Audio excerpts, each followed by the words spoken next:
January 2021. It is, day 3 of the newly installed regime, and as an illegitimate confirmed liar and criminal occupies the Oval Office, killing thousands of jobs on his first day as America's new statist dictatorial leader, the cabal continues to use the media and high-tech platforms to censor, delete, and ban and cancel anyone who dares to raise a question or oppose directives that divide Americans. Use the fear emotion as a tool for compliance and control through the smoke screens of safety and health. Open the borders of our country to religious anti-American Islamic extremists. Allow illegal entry across our southern border, welcoming violent criminals and gang members into our neighborhoods, and unleashing a full assault on the energy independence of our great country, risking national security and securing trillions of dollars for our enemies that wish to bring the United States to its knees. The whole thing just feels and looks really weird. The strange feeling that I get when I watch the maskless Joe Biden stand at the Lincoln Memorial as if he's never seen it before, signaling for the deep state media to push the propaganda-like video to the masses while he gazes up at the monumental portrait as if to show his appreciation for its awesome beauty, but forgetting that we know he's been in Washington for 47 years and has more than likely been in that very building thousands of times.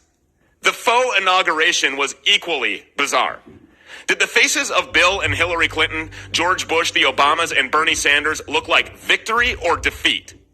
The atmosphere appeared to be more similar to a funeral than a celebration, and the 83 people in attendance didn't appear to be overflowing with joy, but more like zombies and empty souls just occupying space. It was incredibly peculiar.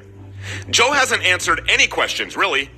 He snapped at a White House reporter once as if to show us all who the boss is and remind everyone daring to ask a real question of the king that you will not be tolerated and may put you on the fast track for deprogramming and re-education. And oh, by the way, the official White House YouTube channel, they have now disabled comments from being posted. It's really all so strange. I mean, it's just a really eerie feeling.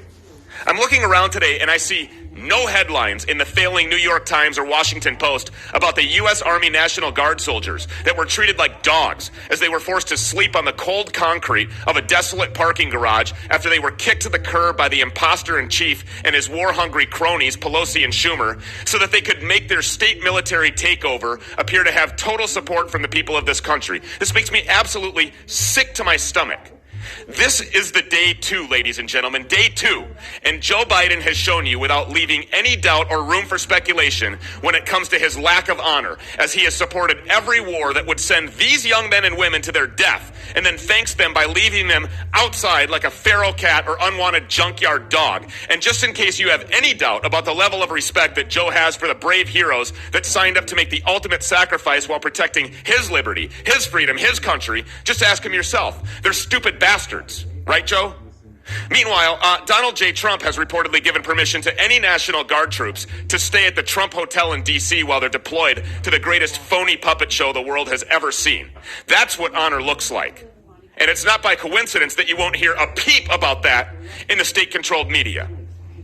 You won't hear Don Lemon or Chris Cuomo talking about the 8,000 American COVID-19 deaths from yesterday because they don't want to address Biden's mishandling of the pandemic or relentlessly show you the daily ticker of deaths as for-profit medical providers rake in nearly 40 grand for every healthy person they kill with a ventilator as radical progressives politicize a virus with a 99.8% survival rate to gain power while they lock you down in fear and show you how they really value the life of you and your kids. That's not the focus here, and it won't be. There was a 4-year pause in the 16-year plan to bring America to its knees and force communism upon our great republic. And that pause was instigated by an America-loving patriot that gave up an incredibly luxurious life and sacrificed literally everything to pull back the curtains on the criminal empire that wishes to destroy us. So as Schumer promises to deliver articles of impeachment on Monday, and more voices are silenced as individual liberty and freedoms are crushed, while businesses close down permanently at unprecedented and alarming rates, causing permanent psychological and mental health issues among adults and children for the personal gain of establishment criminals and members of the global faction. Just remember that the fire of American patriotism cannot be extinguished if you give it to God and truly understand the importance of timing. These are uneasy times for everyone. And we're seeing things that we have never seen before. But the reason we're seeing it all is because we have all been awakened. You see, this isn't for the weak. This battle was meant for us. It was meant for right now, in this time, at this minute, while we are here. Because Lord knows it's only his army that can stand in the face of evil and completely dismantle the plan of the devil. The best is yet to come. The PC Radio Show.